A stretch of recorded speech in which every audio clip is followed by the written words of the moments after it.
Ang nakaraan. Sa gitna ng kaguluhan na sinimulan ng Overlord Dragon, bigla-bigla na lang dumating ang pinuno ng angkan ng Ragnar na si Kyle Ragnar. Dito ay talagang pinakita nito ang kanyang napakahigpit at parang makasariling pamumuno, na wala sa mga Ragnar na naririto ang nagawa siyang pigilan. Kaya lang dahil sa mga sinabi ni Theo, kahit papano ay nagawa nitong mapapayag si Kyle na puntahan ang mga kalaban at iligtas si Gishar. Pagpapatuloy. Mula sa lugar na kinaroroonan nila Theo at ni Kyle, dahil nagpaiwan ang dalawa nang umalis na ang pangkat ng Ragnar para iligtas si Gishar, dito ay nagkaroon ng bagong dimensyon na pumupunit sa paligid. Isang bagong dimensyon na kung saan dito mag-uusap ang mag-amang Ragnar ng tahimik, at mas private. Sa pangyayaring iyon, ay parang unti-unting nagbabaliktad ang mundo, para ba itong nayanig sa kapangyarihang ginawa ni Kyle, na kahit si Theo ay nagtataka ngayon sa ganitong lakas ng kanyang ama, at pakiramdam niya ay parang alam niya ang lugar na ito. Sabi ni Kyle, ang lugar na ito ay isang lugar na hindi tumatakbo ang oras, isa raw ito na perpektong lugar para sa tahimik nilang pag-uusap ni Theo, na nagulat si Theo, dahil paano raw ito nagagawa ng kanyang ama na may kakayanang pakialaman ng mundo ng oras. Dito ay biglang lumitaw itong si Lodbrok, paanong nangyari iyon? Kaya niyang puntahan ang pagitan ng mga oras. Tunay na nakakagulat, sabi nito, na si Theo ay nakatingin lang sa paligid.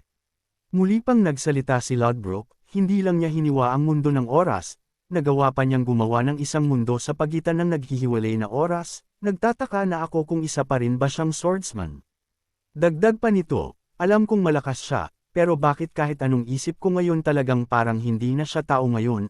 Si Theo naman ay napangiti na lang ng ngiwi, at nasabi na talagang ang lakas na taglay ni Kyle ay lagpas na sa kakayanan ng isang tao, o sa mga katulad nila. Matapos ng pag-uusap na iyon, biglang lumingon ang isang ito, tapos na kayo mag-usap. Tanong nito na para bang galit ito. At tumingin na ito ng nanlilisik na mga mata, pumunta kami rito ng anak ko para makapag-usap kami ng tahimik, wala kang puwang sa lugar na ito malto ng sinaunang panahon, kaya wag kang makialam rito, galit na pagbabanta nito. At sabay titig nito ng talagang parang manggangain na, Guardian Dragon, tawag nito sa pangalan ng nilalang na nakikipag-usap kay Theo, ibig sabihin ay talagang ang taglay nitong lakas ay hindi masukat, dahil nakikita niya ang nilalang na dapat si Theo lang ang nakakakita. Dahil sa lakas na taglay na iyon ni Kyle ay puwersahang sinarado nito ang linya na nagdudugtong kay Theo at kay Lodbrok, dahilan para pansamantalagang hindi makakapag-usap si Theo at ang Guardian Dragon. Dahil doon, ang isang ito sa kanyang lugar, ay talagang sumakit ang ulo, para ba itong sinipa palayo ng pinuno ng angkan ng Ragnar. Walang hiya iyon pati ang Dragon Mark ko kay Theo pinakialaman rin niya, isa siyang halimaw. Sabi nito, nagulat na ganun pala talaga kalakas ang pinuno ng angkan ng Ragnar. Si Theo naman ay napahawak na rin sa kanyang ulo, at nagtatanong sa sarili kung sinarado ba ng kanyang ama ang Dragon Mark, kaya napatanong ito kung hanggang saan ang kayang makita ng kanyang ama. Dito ay bahagyang napangiti ang isang ito habang nakatingin kay Theo, talagang siguradong sigurado na siya na si Theo ang pinakakakaiba sa kanyang mga anak, at may karapatang manahin ang lahat sa kanya. Dito ay nagtanong ito kay Theo ng seryoso, kinamumuhian mo ba ako? Tanong nito ng seryoso at diretsahan kay Theo. Dahil sa tanong na iyon, biglang natigilan itong si Theo, at nagkaroon ng isang emosyon na para bang batang pinapagalitan ng kanyang ama. Sabi pa nito, may sama ka ba ng loob sa akin dahil tinalikuran ko kayo ng iyong ina, ganun rin sa mga ginawa ko sa iyong mga hindi mabilang na mga kapatid at kalahi. Pagpapatuloy pa nito, lahat ng iyon ay alam ninyo na para sa kaisipang matira ang matibay sa inyo. Hinayaan ko na magpatayan kayong lahat para lang sa posisyon. Dahil sa katagang iyon biglang nanlaki ang mga mata nito na gulat at takot na takot, hindi makapaniwala sa sinabi ng kanyang ama. Dito ay biglang sinarado ni Theo ang kanyang bibig at naging seryoso rin sa tagpong ito, nadala na sa mga sinabi ng kanyang ama. Sa mundong tahimik, sa mundo na hindi saklaw ng oras at panahon, dito ay parehas na tahimik ang dalawang ito at nag-aantay ng unang magsasalita. Biglang napangiti itong si Kyle, at nagsabi, nagustuhan ko ang reaksyon mo na hindi ka nagpanik, at hindi itinago ang iyong nararamdaman. Matapos ng katagang iyon, may nais itong ipakita kay Theo, sabi nito, ang pinuno ng angkan ng Ragnar ay walang ibang dapat tignan kundi ang pinakarurok ng lakas, na magpapanatili sa buong mundo. Na pagkatapos iwas-iwas ni Kyle ang kanyang braso ay biglang nahiwa ang paligid, at isang matinding liwanag ang kumawala sa paligid, na nagtataka naman ngayon si Theo kung anong nangyayari. Sabi ni Kyle, kahit mahirap at masakit, kailangang isakripisyo ang mga maliliit na bagay para sa mas malaking kapakinabangan, dahil ang angkan ng Ragnar ay may tungkulin na protektahan ang mundo. Sabi nila na pinapatay ko ang mga regressor na katulad mo, iyon ay kalahating totoo at kalahating hindi.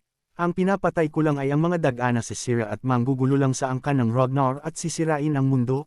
Karamihan sa mga regressor na aking tinapos ay mga walang kwentang daga. Isa sa mga kailangang kong tapusin ay ang aking ama na ang Mad Dragon Emperor na nawala na sa kanyang sarili, na sisirain lang nag-angkan ng Ragnar. Kailangan kong paksin, tabasin, at wakasan ang mga regressor na siyang magiging anay na si Sira sa loob ng angkan. Lahat ng aking ginawa, lahat ng iyon ay para protektahan ang ating angkan, kahit na ang kapalit noon ay ang mabahira ng dugo ang aking kamay ng aking sariling dugo. Dito ay biglang may kung anong dilaw na liwanag ang lumalabas sa likuran nitong si Kyle, isang pamilyar na simbolo, na nakita na ito ni Theo nung nakaraan. Sabi nito, kahit na ganon ang ginawa ko para protektahan ang angkan. Dagdag pa nito, hindi ko napansin na masyado na palang malayo ang narating ng aking lakas, na ngayon ay kitang-kita na ngayon ni Theo ang isang nilalang na tulad ni Sigurd na nakita niya sa Pantheon, na kumikalaban ng mga halimaw na si Sirius sa mundo. Naabot na pala ng kanyang ama ang ganitong antas ng lakas. Heto ang tunay na puso, adhikain, at mga bigat na daladala ng isang pinuno ng angkan ng Ragnar, na hindi alam ng mga pamilya o kalahi nito, dahil mag-isa niya pasan-pasan ang ganitong klaseng tungkulin. Si Theo ay talagang nanlaki ang mga mata nito sa gulat, dahil alam niya ang nakikita niya ngayon ay ang divine power na mula sa Pantheon. Hirap na hirap si Theo na titigan ang kanyang ama ngayon dahil sa tindi ng liwanag nito ngayon, parehas na antas ng lakas na taglay ni Sigurd. Kaya lang, nang ilabas ito ni Kyle, napakaraming liwanag na kadena ngayon ang naglabasan papunta kay Kyle, na para bang kukunin ito ng mga Cadenang ito. Ayun na nga, kinadina ng mga bagay na ito si Kyle, sabi niya, sa oras na ilabas ko ang aking kapangyarihang ito na lampas na sa kakayanan ng isang tao, isang matinding tawag mula sa malayong lugar ang magpapadala ng kadena para igapos ako, isang tawag para lisanin ko na ang mundong ito, at pumunta sa isang dimensyon na puno ng labanan. Dito ay pumikit si Kyle, sabi nito, gusto na nila akong ipadala roon, kaya lang hindi ko pa magawang iwan ang lugar na ito, paliwanag niya, na ang lakas na nga ngayon na taglay ng pinuno ng Ragnar ay katulad na nila Sigurd, taglay na nito ang lakas na tumulong sa misyon nila Sigurd. Paliwanag pa nito, dahil sa hindi ko pa maiwan ang mundong ito, kailangan ko pang itago ang taglay ko na lakas na ito, dahil kung ilalabas pa niya ang kanyang buong lakas tiyak na siyang kukunin ng mga nilalang na siyang kumuha kila Sigurd. Dito ay hinawakan at hinailan nitong si Kyle ang kadena, sabi nito, pag lalo ko pang nilabas ang aking lakas, mas lalong hihigpit ang kadena ng kapalaran, at kukunin na ako paalis sa mundong ito. Kaya ang takutin ng buong angkan sa pamamagitan ng pamumuno ko ay kailangang gawin, para hindi mawasak ang angkan, na hindi ko na kailangan pang gamitin ang aking espada, na ngayon ay ilinaw na kay Theo ang lahat-lahat sa pasan-pasan ng isang pinuno ng angkan ng Ragnar. Pagpapatuloy pa nitong pinuno, kailangan kong maging halimaw sa harap ninyong lahat para maprotektahan ang lugar na ito. Sabi pa nito, ito ang bigat na pasan-pasan ng pinuno ng angkan ng Ragnar, Theo. Maaari bang ikaw ang mag-alis ng Cadenang nakatali sa akin ngayon sa ating angkan? Sabi nito, dahil nais na rin ni Kyle na pumaroon sa lugar kung saan naruroon sila Sigurd. Nang sabihin iyon ng ama ng ating bida, biglang ngumiti si Theo, na naghahanda sa sasabihin niya sa kanyang ama. Sabi ng ating bida, sa totoo lang po, hindi ako sigurado, hindi ko rin alam kung ang landas na tinatahak ko ngayon ay ang tamang landas, sagot nito sa kanyang ama, na napapaisip naman si Kyle sa sagutan ng kanyang anak. Agad na lumabas ang system, at sinabi na pinalawak ni Theo ang kakayanan ng kanyang isipan, sa pakikipag-usap niya sa kanyang ama. Dagdag pa ni Theo, kaya lang ama, ang mga landas na iyon ay sinuko na ninyo ama, ang angkan, ang inyong tawag, at ang mundong ito, sabi ni Theo na dahan daw ang lumalapit sa kanyang ama. Habang ginagawa niya iyon, dito ay nagpapalitan na naman si Theo sa kanyang dragonization form. At ayun na nga, buong-buo na nitong ipinakita sa kanyang ama ang antas na lakas na naabot niya ngayon, ang dragonization form, Sabi nito, ipapakita ko po sa inyo na kayang-kaya kong pasanin ang mga tungkulin na iyon. Gagawin ko po yun sa pamamagitan ng pagiging pinuno ng angkan ng Ragnar, na nanlaki naman ang mata ng isang ito sa sinabi ni Theo. Nang matapos ng katagang iyon ng ating bida, biglang humalaklak ng sobra-sobra itong si ama ni Theo, hindi ka sigurado pero sinasabi mo na kaya mong pasanin ang ating Ragnar, tunay ngang anak kita, at ang pagiging mayabang po ay talagang walang hangganan, masayang sabi nito. Agad na hinawakan ni Kyle ang braso ng kanyang ama, sabi nito, ang sagot mo ay tulad pa rin ng dati, hindi mo pa rin ako banibigo, kaya hindi rin muna ako aalis, sasabihin ko na lang sa tumatawag sa akin na mag-antay muna sila ng sandali.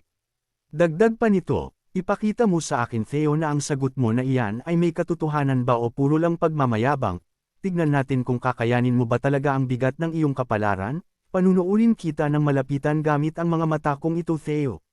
Na ang ating bida naman ay napangiti na lang sa sinabi ng kanyang ama, dahil ngayon ay malinaw na malinaw niyang naramdaman ang pagmamahal at pakikitungo ng isang ama sa kanya. Patunayan mo sa akin Theo ang lahat ng sinabi mo, na may karapatan kang maging master ng mga Ragnar, sabi ng ama sa kanyang anak, habang nakatayo sila sa mundong ito na tanging silang dalawa lang. Sa kabilang banda naman, nagsimula ng Ram-agasa ang pangkat nila Thorkel madaling-madali para iligtas si Gishor.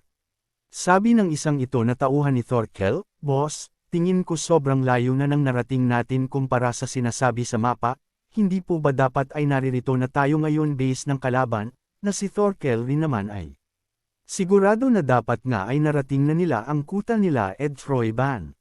Dito ay may biglang sumagi sa isipan nitong si Thorkel, pinahinto niya ang kanyang mga kasama, sabi nito, sandali lang, huminto kayong lahat, utos nito. Boss, bakit po, anong nangyari? Tanong ng mga tauhan nito, bakit ba hindi ko kagad napansin ng mas maaga pa, sabi nitong si Thorkel. Dito ay kinatok ni Thorkel ang isa sa mga pader sa lugar na ito, na para bang hinahanap nito ang isang lagusan. At ayun na nga, dito ay may kakaiba sa Palgiid, na para bang ang kuta ng mga kalaban ay nakatago sa ibang dimensyon para hindi nila makita.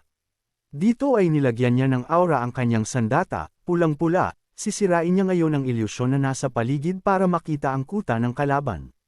Dito rin naunawaan ng mga tauhan nitong si Thorkel na may ilusyon sa paligid, na kailangan lang nilang sirain ito para makita nila ang kuta ng kalaban. Nang mawala na ang ilusyon, dito ay nagulat ang babaeng ito, ano raw klaseng lugar ang nakikita nila ngayon, dito ay agad na naunawaan ni Thorkel ang kababuyan ng kalaban. Ayun na nga, puno ng dugo ang paligid, tanda na may ritual na naganap rito, na may mga sinakripisyong buhay para lang sa kanilang planong gawin, kaya lang napapaisip si Thorkel sa kung anong bagay ang ginawa talaga rito nila Edfroyban. Ang mga ibang tauhan ng Ragnar na naririto ngayon ay may binabasang ulat, at may isang bagay silang nakumpirma. Ito na ngayon ang kalagayan ni Gishor, hati ang kanyang dibdib na para bang may kung anong bagay ang kinuha rito, tuyong-tuyo ang kanyang itsura, tanda na nawala na ang dugo nito sa katawan, wala nang buhay si Gishor. Nang makita ni Ansho ang kalagayan ni Gishor, talagang napasigaw ito, Gishor, hindi. Sigaw nito na nalulungkot, pinipigilan siya ng mga kasama, kaya lang nagwawala si Ansho, umalis kayo, sandali lang bawal ka pa rito, hindi pa tapos ang pag-iimbestiga. Dito ay agad nang nilabas ni Ansho ang kanyang espada, sabi nito, kung hindi kayo aalis, papatayin ko kayong lahat, sabi nito na talagang nawala na sa sarili nang makita ang kalagayan ni Gishor. Hindi naman umimik ang isa sa mga pinuno ng pangkat ng Ragnar na naririto, dahil wala namang magbabago kung lalapit o hindi si Ansho, dahil talagang patay na si Gishor. Ayun na nga, naririto na si Ansho, napaluhod kaagad ito sa harapan ni Gishor, na nanlulumaw ng husto sa kalagayan na sinapit ni Gishor. Durog na durog ang puso nitong si Ansho, Gishor. Gishor, bakit? Sabi nito, na hindi makapaniwala sa sinapit ng kasama. Iyon ay dahil alam niya na malakas si Gishor.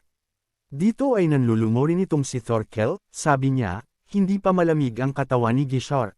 Kung dumating lang sana ako nang mas maagad pabuhay pa sana siya, sabi naman ni Julius, ginawa mo ang best mo para makarating ka agad rito, kaya huwag mong sisihin ang iyong sarili. Tumingin pa sa paligid itong si Julius, sinusuri ang sitwasyon at nangyari sa paligid na kinaroroonan nila ngayon, dahil talagang isang hindi makatao ang kaganapan rito. Sabi ni Julius sa kanyang sarili, na ang may kagagaawan raw nito ay ang Holy Demon Church, isang ritual para bumuhay ng isang nilalang, at nagdududa pa itong si Julius, dahil naririto ang katawan ng tagapagmana ng Ragnar, at may mga relic energy rin sa paligid. Kaya naghihinala siya na ang bubuhayin nila Ed Troyban ay ang Mad Dragon, ang pinakabaliw na pinuno sa kasaysayan ng Ragnar. Sa kabilang banda naman naririto rin itong si Overlord Dragon, kung hindi dahil sa makong na ito na nagsayang ng oras kay Theo, buhay sana si Gishar, pero dahil sa kanyang kasakiman sa trono, nagawa ng mga kalaban ang gusto nilang gawin sa katawan ni Gishar. Talagang luhang-luha itong si Ansho, Master, kung dumating lang po sana tayo ng mas maaga buhay po sana si Gishar, sabi nito, manahimik. Nag-iisip ako rito, sabi ni Overlord Dragon. Dahil sa sinabing iyon ng kanyang master, dito ay galit na galit itong si Ansho, dahil malinaw sa kanya na wala talagang balak iligtas ni Overlord Dragon si Gishar, na dahil nga rito kaya namatay ang kanyang pinakamamahal na si Gishar. Itong si Overlord Dragon ay nakatingin sa relic energy na espada na nakatarak sa ibaba. Nagkakaroon na rin siya ng kaisipan sa kung anong ginawa ng kalaban sa lugar na ito. Patuloy siyang nag-iisip, sinusukat kung hanggang saan ang kabaliwan na kayang gawin ni Ed Troyban. At bigla pa itong napatawa, dahil talagang natutuwa ito sa sukdulang kabaliwan ni Ed, dahil ang bubuhayin ni Ed ay ang pinuno ng Ragnar noon na siyang halos baliktarin ng buong kasaysayan ng Ragnar. Troyban, sira ulo ka talaga Ed, talagang nakakamangha ang bagay na ginawa ninyo sa lugar na ito, masayang sabi nito, na hindi man lang ito nalungkot sa pagkamatay ni Gishar, dahil gusto rin naman talaga niya pakse ng mga Ragnar na tutol sa kanyang kagustuhan. Matapos ng pag-uusap nila Theo at ng kanyang ama, agad na silang bumalik sa mundong ibabaw, kaya lang nagtataka sila sa kulay ng kalangitan, may kakaiba ring enerhiya sa paligid. At agad pang napansin ni Theo ang naglalagablab at pamatay na enerhiya na kumikawala sa paligid ngayon. Sabi ni Theo, ang enerhiyang ito, sabi naman ng kanyang ama, tunay, kahit sa iyong kamatayan ay puro na lang sakit sa ulo ang ginagawa mo, hindi pa ba sapat na ako na iyong anak ay pinutol na ang iyong ulo, na ang tinutukoy ni Kyle ay walang iba kundi ang kanyang ama na si Mad Dragon na binuhay nga nila Ed. Patuloy ang pagwawala ng puwersa at enerhiya ng Mad Dragon sa paligid, na-alarm rin itong si Theo sa nangyayari ngayon. Biglang nagsalita ang ama ng ating bida, na ang sabi, Theo, naaalala mo pa ba ang sinabi mo sa akin kanina? Opo, ama, sagot naman ng ating bida. Mukhang mapapaaga ata ang pagdating ng pagsubok na iyon sa iyo, sabi nito, dahil ito ang tamang oras para patunayan ni Theo kung kaya nga ba niyang pasanin ang bigat ng pagiging pinuno ng Ragnar, dahil hindi pwedeng ilabas ni Kyle ang buo niyang lakas, dahil tiyak na ipapadala kaagad siya sa mundo ng mga malalakas. Sabi ni Kyle at nitong si Overlord Dragon, buhay na ang Mad Dragon Emperor, isang nilalang na siyang nagpahirap sa lahat noon, mas masahol kaysa kay Kyle, sadyang si Kyle ang pinili para sumunod kila Sigurd, kaya napatay niya ito. Sa taglay na lakas ngayon ni Theo, magagawa kaya niyang patayin ang kinakatakutan ng lahat na Mad Dragon Emperor. Gayong hindi ito pwedeng labanan ng kanyang ama.